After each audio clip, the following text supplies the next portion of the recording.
Morning everyone, how are we doing? As Beth said, my job is to set the scene today and judging by the slide also to show you that I only own one shirt. Nice planning. I can assure you business is a little better than that at RocketMill at the moment. We held an event pretty similar to this just a few months ago over at Google. And we talked about how marketers might be spending a bit too much of their budget in and around the last click. That bit where the customer is full of intent. That bit that we call performance marketing. And today what we're going to do is kick the conversation on a stage towards what we're calling total performance. But we've got a challenge when we do this. This is our market leading trade publication putting a barrier in our way, talking about brand versus performance. For me, this defines the fault lines in our industry. It's a battle that's raged for far too long, and if I'm honest, it really rattles my maracas. It pitches the old against the new, bringing out the celebrities of our sector to do battle and to advocate for their corners. On the new side, you've got the likes of Gary V over here, who's definitely not my cup of tea. If he had his way, you'd put every last pound into Instagram and Facebook. And then over here, we have Mark Ritson advocating for linear television. Therefore, this is a battle of digital against linear. It's a battle of platforms. It's a battle of media owners and channels. And it's a battle of marketing philosophies. If you think about the digital mindset, the philosophy is most certainly a bottom-up model, one where you accrue data around that last click, where you deploy the best of data science and model audiences up into the middle of the funnel, looking for lookalikes before going on and prospecting. Whereas on the traditional side, it really advocates around the top-down model, focusing very much on awareness first and the creative talents. And this is also a battle that, for me, seems to present you as marketers with some sort of binary choice.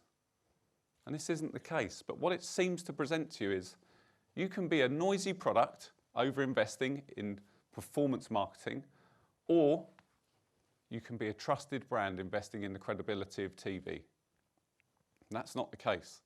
But that is where I see our industry today. That's where we sit.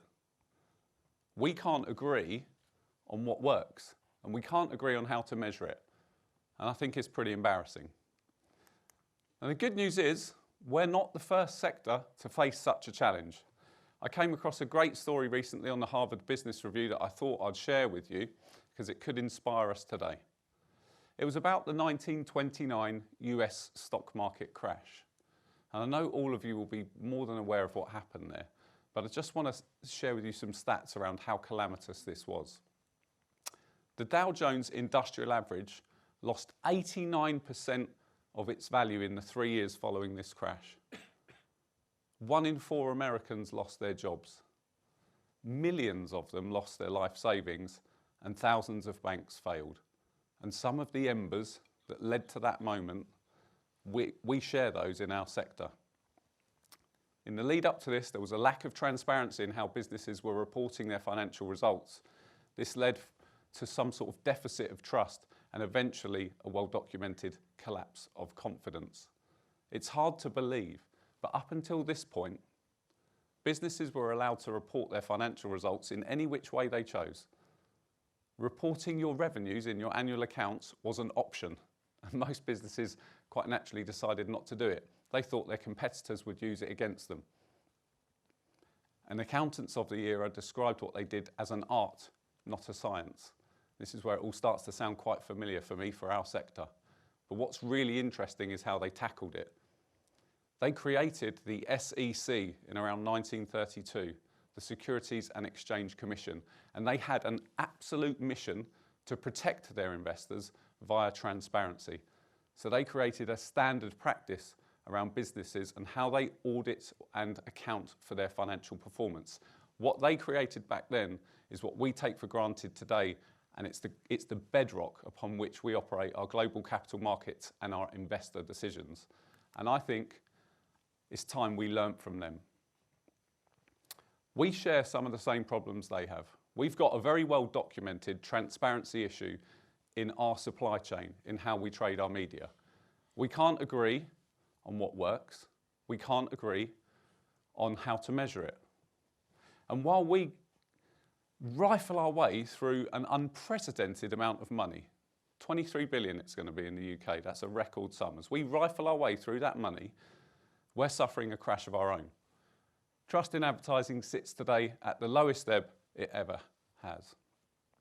So I think it's time we got our act together and showed some professionalism and got on the front foot and united as a sector. And the good news is we can. Brand marketing and performance marketing aren't two different things. Brand marketing can be measured. It can be measured around brand recall, whether that's prompted or unprompted. It can be measured around purchase intent, net promoter score. And it damn well should have a transformative impact upon your sales. And performance marketing, we all know, readily quantifiable, readily accountable, but it impacts brand. You're talking about thousands upon thousands of critical interactions in that most pivotal last 100 yards of the customer journey. So you can see where I'm going. Brand marketing is performance, and performance marketing is most certainly brand. We need to unite them, and we need to get on the front foot and stop these self-serving, bum-covering debates that our industry seems to be an expert at punching out. And I think we've got to do this because time is most certainly of the essence. It's a few years now since the EU referendum. In a few weeks we go to the polls again.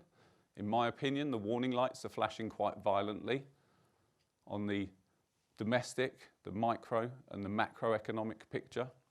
So for you as marketers, that means you're going to continue to operate for quite some time in uncertain economic climates. That means we're all going to have to prove our worth to our stakeholders, to our boards.